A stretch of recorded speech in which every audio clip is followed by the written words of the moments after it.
Okay, so Jocasta and Oedipus left the stage. They're now waiting for the herdsman who was accompanying Laius on this journey. He was the sole survivor. He'll be the one who has information. In the meantime, the chorus launches into an ode, um, one that acknowledges the role of the gods. Um, they say, "May destiny ever find me pious in words and deeds."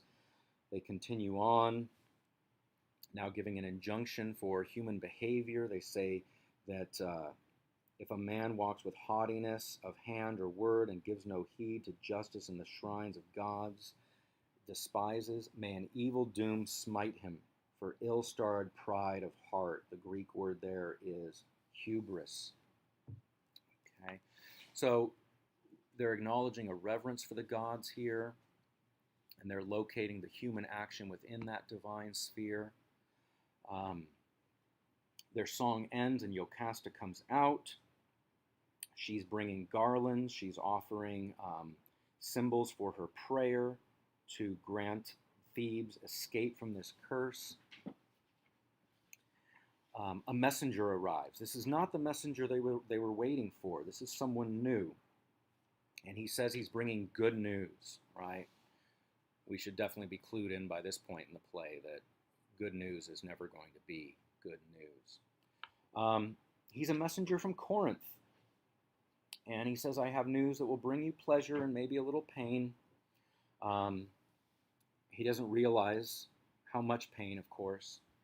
And the messenger says that Oedipus has been chosen to be the king of Corinth. And Jocasta doesn't understand how that can be the case, but then it turns out that, of course, Polybus has died. Oedipus's father is dead. And so Jocasta tells the servants, go run and get Oedipus. Let him know that his father has died. And of course, this is supposed to, again, allay Oedipus's fears, right? Oedipus, you always worried that you would be the one who killed your dad. But look, he died of natural causes. He didn't die from you, so everything's okay. All right? So they go through, and Oedipus then gets the news that his father has died. And look at Oedipus's excitement here at 10:23. He says, oh, look at how foolish these oracles are, the Pythian hearth. Why should we look at the birds screaming overhead? The oracles all said I would kill my father, but look, he died of natural causes, and I stand here and I've never laid a hand on him. Okay? So, again, these oracles are worthless. All right? And now Oedipus says, oh, but there's still the second part of the oracle, which, one part was I would kill my father. The second part was I would lie with my own mother. And he says that to her. And Jocasta replies with something that ends up being a cruel irony here. She says, as to your mother's marriage bed, don't fear it. Before this, in dreams too, as well as oracles, many a man has lain with his own mother. In many ways, you can kind of see that as an ancient statement of what Freud would describe as the Oedipal complex. This idea that human beings in their dreams, male human beings in their dreams and subconscious, have this desire to lay with their own mother, this Oedipal longing. This is probably the clearest ancient statement of that. Okay. Now notice the messenger is listening to all this, and he registers, and he asks, Oedipus, like, wait, what woman is making you afraid that you might sleep with her? He says, well, my mother, Merope, right, Polybus's wife. And he tells the messenger about the oracle, and the messenger says, wait, that's the fear that drove you out of Corinth?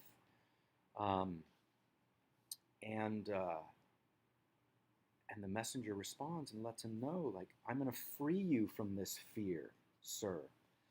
And of course, now we're beginning to see, though, that by freeing Oedipus from this fear, he's going to introduce him to an entirely different and even worse fear. Okay? So, further down, after a continued exchange, the messenger becomes clear and says, Polybus was not your father. He was no kin to you, which means Merope was not your mother. Okay? So, and the messenger says, look, you are a gift that he took from these hands. All right? Meaning the messenger was the one who gave that baby to Polybus and Merope. And that's the baby that grew up to be Oedipus. Okay? And then so he asks, Oedipus says, now wait a second, what's going on here? You were found, the messenger tells him, you were found in twisting thickets. And the messenger says, I was in charge of flocks, and another man saved your life. And now another clue, the noose tightens further. Oedipus asks, what ailed me when you took me in your arms? And the messenger says, your ankles will be your witness. Your tendons of your feet were pierced and fettered. And that's where you got your name, Oedipus, which means swollen foot. Okay? So the messenger says, look, I don't know how all this happened, but there's someone who gave you to me, and that person would know. Okay? That person would know where you came from. And he was one of Laius's men. So we need to find him. Okay? And now it turns out the chorus responds at 11:14 that the peasant you sought already is the exact same one who gave the baby to this messenger. So think about that connection. Make sure we're clear on that right now. The sole survivor of the murder of Laius at the crossroads is also the same servant from Laius's house who gave the baby to this messenger. So the messenger who's already on his way with information about that killing is now going to be asked about this baby that grew up to become Oedipus. Okay? Jocasta here, right? I mean, her mind must be absolutely spinning because she knows about this baby. She knows about the baby who was exposed to death after having his ankles pierced. Okay? And she says to her husband, to Oedipus, do not hunt this out. If you have care for your own life, what I am suffering is enough. It seems now that Jocasta knows, or at least has a very strong inkling of what is about to be found. Okay? Now Oedipus, of course, completely misreads this and says, oh, Jocasta, you're just upset that you're going to find out I was a slave and that I'm not of noble birth. And she says, look, that's not it. Just do not do this. Okay? And she says to him, O Oedipus, God help you. God keep you from the knowledge of who you are. God keep you from your self-knowledge. The Greek word, and I'll spell this out for you in class too, is auto-anagnoresis. Self-recognition, self-knowing.